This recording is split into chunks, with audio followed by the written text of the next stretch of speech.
Hi, it's Mail Call Monday time.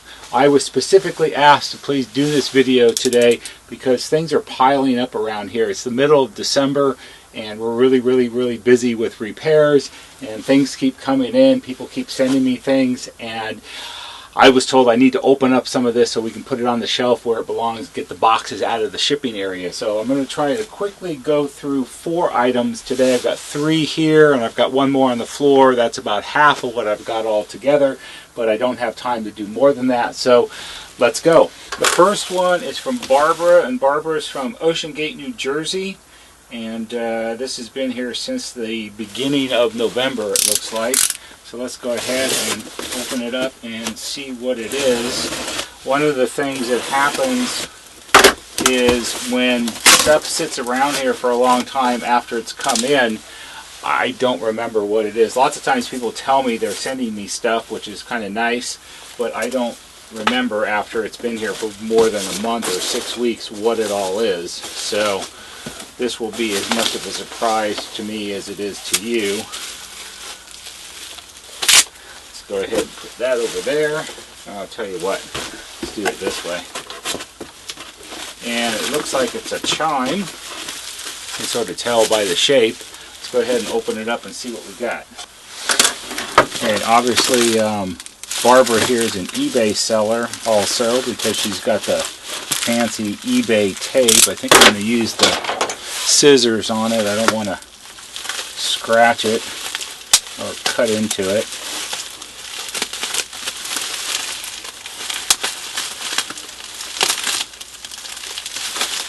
Yeah, I see some wiring.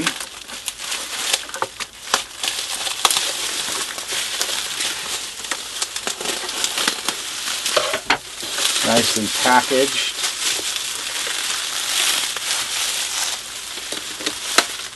Right over there. And it's a NuTone kitchen clock chime. And this is, I think, this is going to be from the 1940s. If I'm not mistaken. Let's go ahead and open it up and take a look. Take the cover off. It's kind of attached. Ooh, it's really dirty inside. Let's go ahead and unplug this real quick. So this is actually, this is a model K, could be 34 or 37. It's a little hard to read. I love the NuTone ink stamps they used to use. I think they were paid extra to stamp it and then smear it enough so you can't read it too well. But it does say March 1954, so it's a 1950s chime. NuTone was real. Kitchen clock chimes were really popular in the late 40s and through the 50s, and these would normally get installed on the kitchen wall, and you had the clock along with, this is a 2-note chime, and this is kind of an unusual form because you've got 2 separate solenoids, one for each tone bar. This is the 2-note ding dong, and this would be the rear door single note, and you've got the chrome resonators here, and it's in kind of crusty condition, but with a little bit of work it could be brought back and made to work again, which would be kind of nice. And then here on the cover you can see it's really dirty inside. It's all grimy and greasy. That's what happens to clock chimes because they're in the kitchen with all the cooking and everything. They get pretty nasty inside. You've got the Telechron clock here with the Telechron motor on the back, and I think this might be one of the ones. Let's see. No, this is a 16 volt. So it's got, there were a couple models that were 120 volt clocks, and those are kind of unusual. So it's got this power cord here with a little 2-prong plug, and it plugs into the socket right here in the base. And this is a particularly nice looking chime, or clock chime. I like this style of cover. Even though this was made in the 50s, it's got a real 1940s kind of look to it. So that's something that will go on the shelf, and one day it'll get repaired or it'll give up some of its parts for someone else's chime to repair it or something like that. But I appreciate Barbara sending that in to me. Let's see what we got next. Next up is something from Marcia. Marcia's in Spring Valley, California. I think Spring Valley is Southern California. I'm not positive about that, but based on the zip code, maybe. Could be Central Valley also. No idea what this is going to be.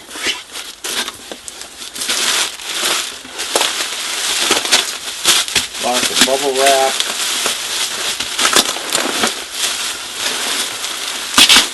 It's heavy. It's in paper also. There's a note. Thank you. Okay, I appreciate that. I should thank her for sending it in. Let's go ahead and do this. Not sure what it's going to be. It's all covered up. Let's take a look. Go ahead and unwrap it here. Oh, it's another clock chime. Wow, it's the day of clock chimes. Let's go ahead and take a look at this one. So this is another NuTone kitchen clock chime, and here's another, see, it proved what I said, all grungy on top from all of the cooking and dust and all that kind of stuff. Go ahead and put the cover off to the side for a second. Unwrap the base. This is another K model chime. Get all the wrapping out of here, and this is actually kind of similar to the other one in some respects. This is a NuTone model K38, and this would be from the, I'm going to guess this is from the late 40s or early 50s, just based on the fact that it's got the old NuTone logo sticker on it here. Even though K-model chimes are considered to be 1950s chimes, some of them came out, I think, in the late 40s. Unfortunately, there's not a lot of information about some of those. I do have an advertisement that was published in like 1948. Or maybe it was 1947, and it was in like a magazine advertisement towards new home builders, because I think by then new home construction had started up again after the war, and the idea of it was that if you were willing to put a lot of NuTone products in your houses, NuTone would cut you a deal and give you terms on the payments to encourage that. So some K, and all of that, and the chimes in that ad are all K-model chimes. So I think a lot of K-model chimes are just post-war chimes, not necessarily 1950s chimes. This has more of a post-war, late 40s kind of look to it. It does have a stamp code on it. It says 11L128, which you can see right there. Have no idea what that means, but just based on, it's also stamped NuTone chime signal down here in the metal. If it would focus, that would be nice. There we go. Now you can see it. So that's more of a late 40s kind of thing. And then we have this cover. This is one of my favorite covers for a clock chime, because it's got that real 1940s kind of look to it. And I actually have a couple other ones like this. You can see, you got to hear it. And this says on the inside, it says TI 128. Or perhaps it's TT128, so also don't know what that means. But and this one is, see, this is one of the ones. It's 115 volt motor. It's not a 16 volt motor. So this would be wired into house power, so you would have 110 and low voltage to run the chime all in the same box.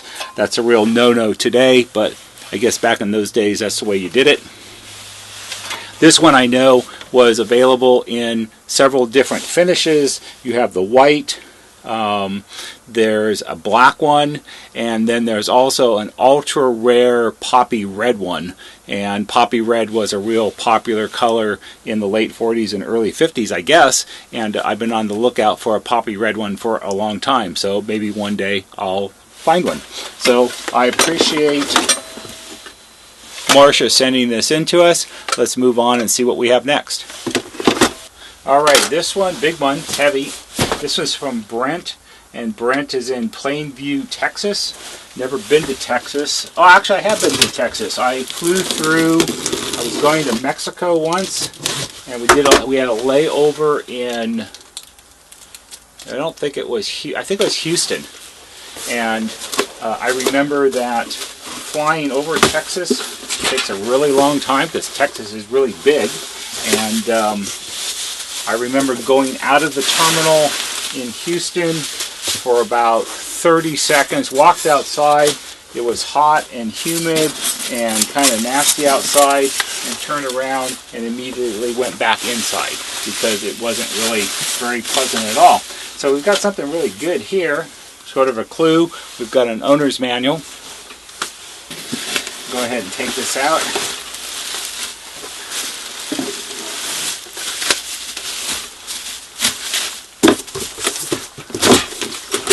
And we have a NuTone model 2067-2068. Let's take a look at what Brent sent us. So what we have here is a NuTone model 2067-2068 solid state music intercom system. It's AM FM. This was one of the first early solid state models that NuTone made. It had some interesting design features that other models didn't have. You have separate AM and FM tuning dials. You have your usual selector switch. You have phono, AM, FM, but you also have you have FM automatic frequency control. That would be a circuit that would help prevent the FM tuning from drifting once you had it locked into the station you wanted to listen to. It would accommodate 10 remote stations. You have your talk and listen switch here. Like all 2000 model intercoms, because it's a 2067, it's a 2000 series, it's a 3-wire system. You have your FM local and distance switch here for your different types of signals. If you're in a strong area, you would keep it on local. And actually, this is counterintuitive. In today's world, if you had a stereo receiver and it had a local and distance switch, if you put it on distance for a weaker station, it would generally tend to boost up the signal somewhat so you would be able to receive it better. Actually, this works in the opposite way. When you put it on local, they assume you're listening to a strong station, and you can cut the signal down some so the tuner can deal with it better. And if you put it on distant, you get the full strength of the signal. So it doesn't enhance the signal, it actually reduces it. So it's opposite of what you would think. So we can go ahead and open this up. Oh, so this one, two things about this model. This was available in 2 finishes. You had sort of a colonial brown faceplate, and then this is the eggshell white faceplate. The eggshell white, not popular at all apparently, because the eggshell white ones are very rare, just because I don't think people bought them. It wasn't the kind of color that people really wanted in those days. And one of the things about this model, whether it's the eggshell or the brown, is that the faceplate is made out of the world's most brittle plastic. You could actually take this, I could grab this corner right here and twist it and easily snap it off. It's just a really, really brittle type of plastic, and you have to be really careful when you ship these. This actually has a little crack in it right here, and it sort of runs up the top right here. It's not bad, it's a pretty clean crack, so with a little bit of super glue and a little bit of tape to hold it while it dries, it probably would be perfectly acceptable. But when people send these in for repair, what we have them do is remove the chassis from the back of the faceplate, which is easy to do, and then they hold on to the faceplate and just send us a chassis, because otherwise almost certainly it'll get broken. So if we open this up, we've got, let's look at the wall housing first. So it's an interesting design. Somebody cut the wires, that's not good. And the interconnect plug is missing, but that's okay.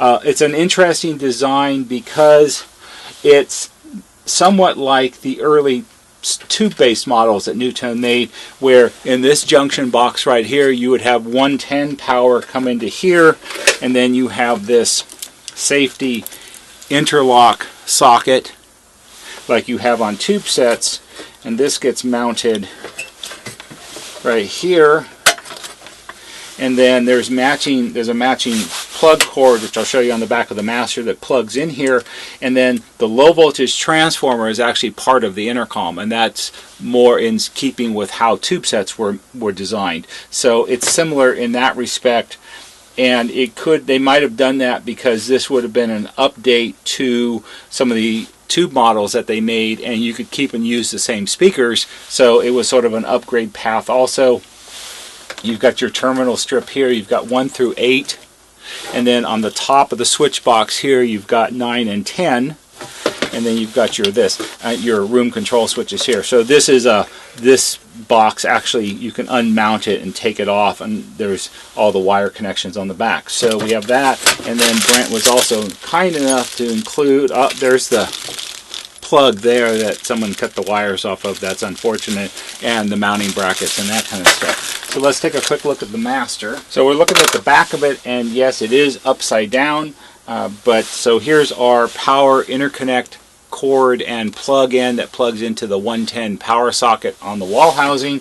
Basically, this is a single board construction. This is our FM tuner. The AM tuner is in here. This is a nice design. These 4 screws show where the low voltage transformer is mounted on the inside of the board. Oh no, it's not. These are the output transistors. The low voltage transformer is down here. It is a 3.2 ohm speaker system, and you've got this large, it's about a 6 by 9 or so. Let's measure that real quick. Don't want to give inaccurate information. I would say it's more like 5 by 7 oval speaker in the master, which is larger than what most systems would have had in the day.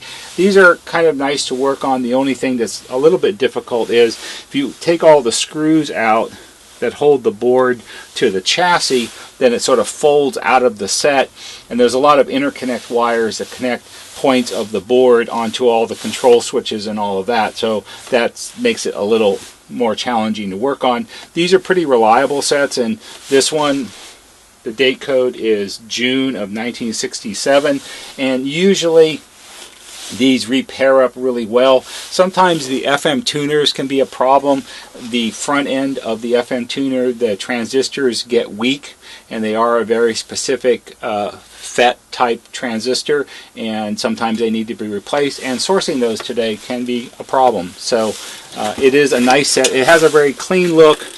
You have an auxiliary input jack here on the bottom, so you can plug in an external device, which is a popular thing to do, and it's just a nice set overall. It's got the metal grill here on the top. It's not plastic, with the little chrome accent. So it's a nice set to have. This will get wrapped up and put in a box and put away for someday in the future. And Brent was nice enough to also send us the operating instruction manual, and it's dated December 1, 1965. And back in those days, of course, never missed a chance to advertise built-in barbecue, built-in food center, built-in stereo, range hood fans, electric heaters, and door chimes. And here on the front it shows NuTone electrical built-ins for homes, and you've got the nice hang cord on it. And what you were supposed to do is when you installed this, you would take it and hang the string around the knob, and it would be hanging there for when the people moved in. And I'm guessing that if you did that, it probably would have gotten thrown away, so it would have been given to the builder or put in the kitchen drawer with all the other manuals. Here we have important warranty. Each NuTone home radio intercom contains marketing research card. We appreciate you filling out by the customer and return. NuTone warranty, 1 full year, all the usual sort of stuff. And then we have the operating instructions. You have a general description. We show our model 2027 remote stations. Explains how the whole thing operates and how to remove the set. Shows the multi-pin plug here that you can make it, that they designed to make it easy to disconnect it. And here's the stub end of the warranty card. So apparently the owners of this set did fill out the marketing research and mail it in, which I'm sure NuTone appreciated. And then you have some helpful hidden hints here. And thank you, Brent, for sending this in. Let's get to our last one. So for our last one, there's no name on it. I don't know the person's name who sent it, but I do know it came from Delaware. So let's see what people in Delaware sent in.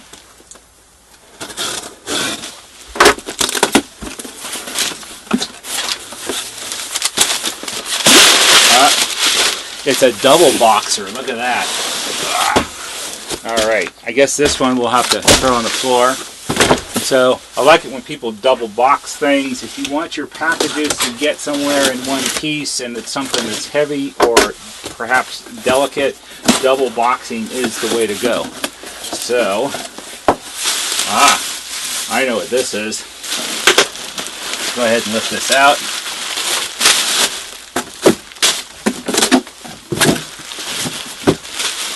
And we have, wait for it. Need the scissors.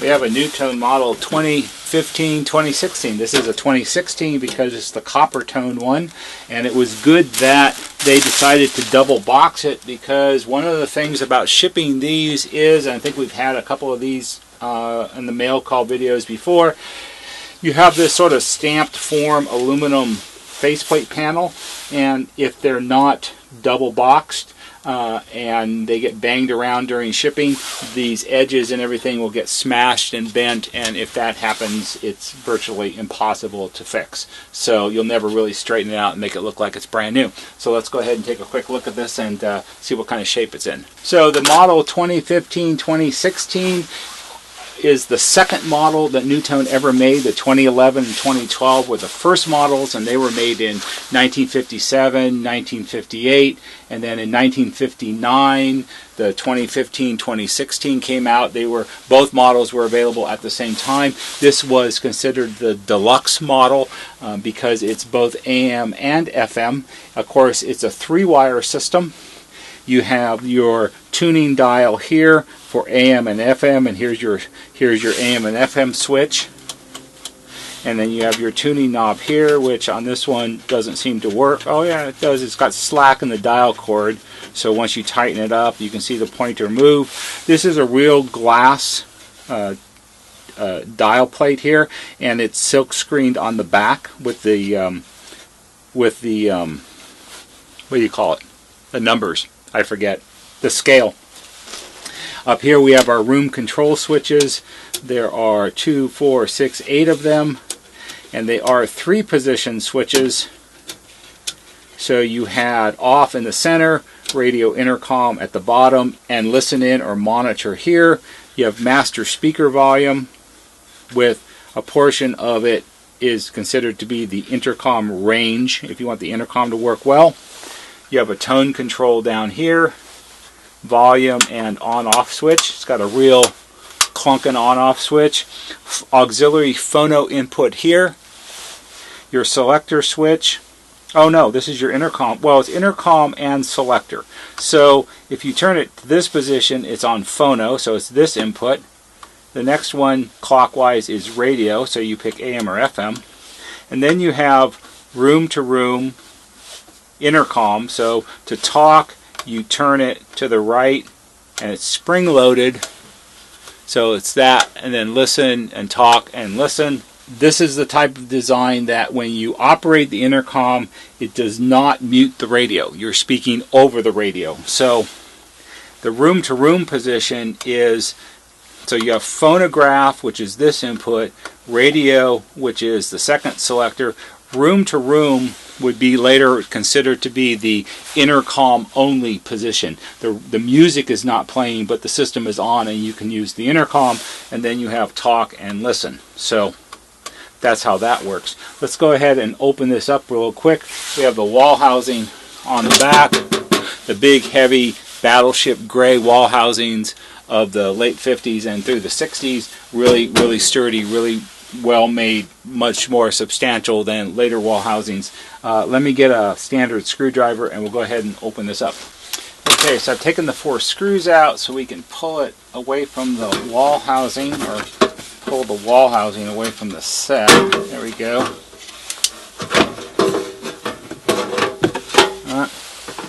And there's a support strap right here. See, NuTone was always thinking, and what you have to think about is these were all a new idea back in those days. So if you read the literature, you can understand that they were trying to make this as easy and simple and intuitive for people as they possibly could. So if we look at the wall housing, it's mostly a sealed box. The only openings in it are at the top for the wires, and they're not even that large. This is where the 110 power connection would be, because like the 2067, it's got the interconnect plug right here. So this is 110 power. And see, you even have a label here inside the back of the wall housing where you could write the names of which control switch is which room. And if we look right here, this was made in January 1959. So this was made before I was even born. How about that? So we'll put that off to the side, and if we turn this around, on the back of the unit, looks pretty complete. We've got our speaker terminal strips here. So again, it's a 3-wire system, so you have one set of 3 conductor cables for each sets of screw, and they're labeled here as, it's upside down, but it's copper and center and silver. And in those days, they didn't put color coding on the wire insulation. When you strip the insulation back, one of the conductors would be coated with silver, it would be silver colored, and of course the center wire is always the center wire because it's a flat 3 conductor parallel cable, so center is always center. So you had silver, center, and then the other one, if you stripped it back, it's copper. So that's how you knew how to do it.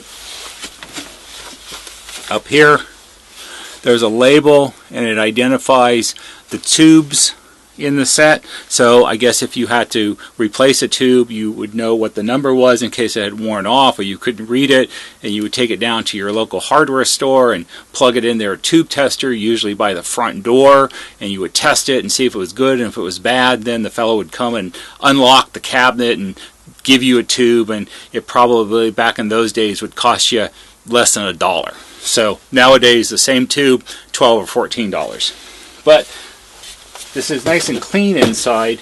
It looks to be complete. You have a variety of tubes. You've got an RCA tube, a General Electric tube.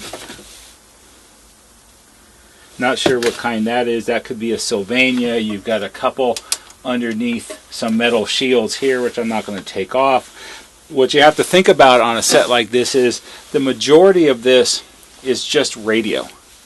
It's not... It's different than designs that came later on that had more circuitry to make a more complex intercom operation. This was really mostly an AM/FM radio with an extra input that would allow you to speak back and forth as an intercom. So mostly this is your classic. It has 1, 2, 3, 4, 5, it has 6 tubes because it's AM and FM. So you'll find a lot of information if you look online about what's called the classic American 5-tube radio. Well, this is a 6-tube radio. And then, so this is our FM tuning assembly here, and it's all shielded and enclosed. And they did that to help prevent interference from the rest of the radio impacting the FM tuning. Because you have to remember, in 1959, FM broadcast, still a fairly new thing. We just take it for granted nowadays. And it wasn't even stereo. It was just FM. FM stereo came later. And then here we have our antenna connections. So let's go ahead and open up the bottom of the chassis. I want to show you something. Okay, so what we're looking at is the bottom of the chassis. This is the cover plate. I've taken the 4 screws out. There's 2 on each end. And I can tell that this set's probably been worked on before because 2 of the screws on one side seem to be the original Phillips head screws. The other side were slotted screws, which NuTone wouldn't have used, I don't think. Or maybe it's the other way around, not sure. You've got these little tabs here that you can pull to take the cover off. And what we have inside is the underneath of the chassis assembly. So let's take a quick look at this. So what I want to point out is the way this is constructed. So you have the steel chassis. So basically it's a steel box, and the tubes and the coils and a lot of the other things were mounted on the other side that you saw. And then, but when you open it up underneath, what you have here is, and if you've never seen anything like this before, you probably think, oh my goodness, what is this giant tangle and mess that's underneath here? How could you possibly have built anything like this? Well, this is pretty standard point-to-point construction, and this is the way a lot of early radios, because remember, we really look at this as if it's a radio. This is the way a lot of tube sets were constructed back in the day. It's all point-to-point. You have to appreciate the amount of design and effort in manufacturing it took to build something like this. So for instance, you've got components, these are capacitors, you've got a lot of ceramic disc capacitors, these little round dime-sized brown ones here, you've got some inductors here, you've got the bottom of a coil here, we have our 4 switches, there's a little transformer here, this is the output transformer for the amplifier. And then you have a lot of little pieces of wire that connect this point to this point. The other thing that's a little hard to see in here is you have the bottom of the tube sockets, and maybe we can sort of bend this out of the way just a little bit. So right here, this is the bottom of one of the tube sockets.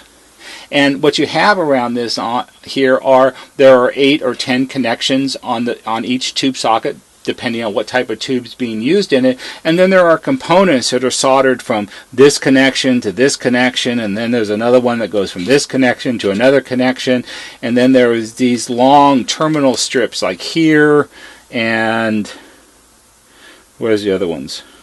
They're hard to see. There's so much in here that it's hard to see. And the terminal strips, they're just points to solder things onto to complete circuits. So like we have this little capacitor here, it's soldered from this point to this point, but this one has this wire with a little coil wound in it, and the coil's wound in it for a reason. That's part of the circuit, and then it goes over here, and it looks like it goes up to this tube socket. So what you have to think about is when this was manufactured, it took actual people sitting there at a workbench, and it was probably an assembly line type of situation where each person had their part that they did, and each wire and each component would be placed and connected to the little solder tabs and put through the hole and wrapped around it and then soldered and so on to build up the entire set. We have a fuse right here, which is something that most sets don't have fuses, but these do, and it seems to be a mess, but it's actually somewhat of an organized mess. Working on these can be interesting because if you have to replace components underneath here to do it properly, let's say for instance that this little red capacitor right here, this would definitely need to be replaced because of its age and its style. You can see here on this end, the wire comes out, it's got this woven tubular cover over it, and it's got the same thing on this side, and this end goes to this contact on this tube socket, and this one is another contact down in here, and it sort of goes under this resistor. And to do this properly, you have to desolder each end off the tabs on the tube socket, and then you have to fish it out, and then you have to get the modern replacement, and you put tubular covers over the wire leads, because you can't have bare wire leads, because this is all high voltage in here. This is not 16 volts or 9 volts like modern electronics are most of the time nowadays. This is all high voltage in here. In fact, if I remember correctly, you've got up to like 270 volts in some of this circuitry. So you have to be really careful. You can't have bare things touching other things where they don't belong, otherwise you get short circuits, and that's when you get sparks and fire and running and screaming and all that kind of stuff. So or you grab onto two places with your hands where you're not supposed to touch, and that hurts a lot. So it's interesting that this type of design, you know, this was an early model, and I don't know how many of them they actually made, but a lot of effort and labor went into manufacturing something like this. Later on, they did away with this type of design, and then what you find is a metal chassis, but instead of everything going through the chassis and being wired underneath, you had a long circuit board, and you had components soldered to the circuit board, which is more modern. It's also a lot less for cost of manufacturing. And finally, as a point of interest, it has a date code on it of January 1959, and that matches up with the date code inside the wall housing, so they are apparently a match set. I believe in these days, when you bought the master station, the wall housing came with it automatically, I think. I'm not positive about that. I have to go back and look it up.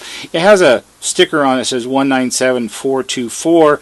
Apparently, I would guess that's some kind of serial number. However, I don't think that they made 197,000 and change worth of this model. I'm pretty sure that some of these numbers probably are it's some kind of manufacturing serial number coding system.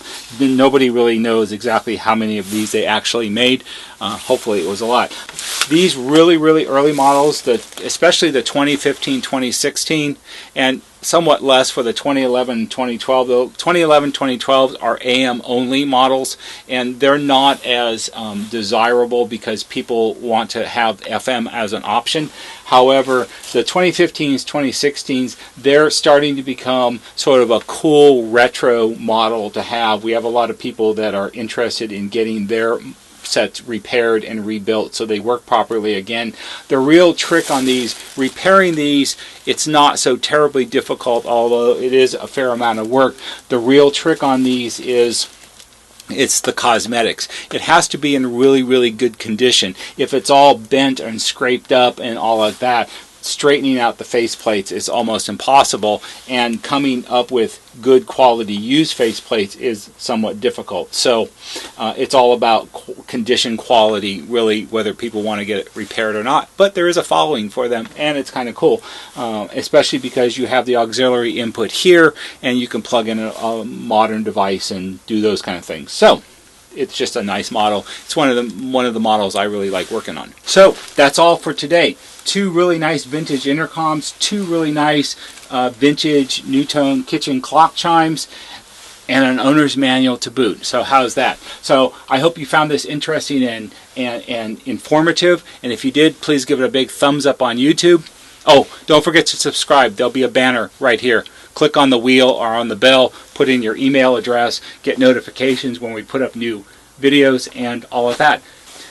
That's all for today. See you on the next video.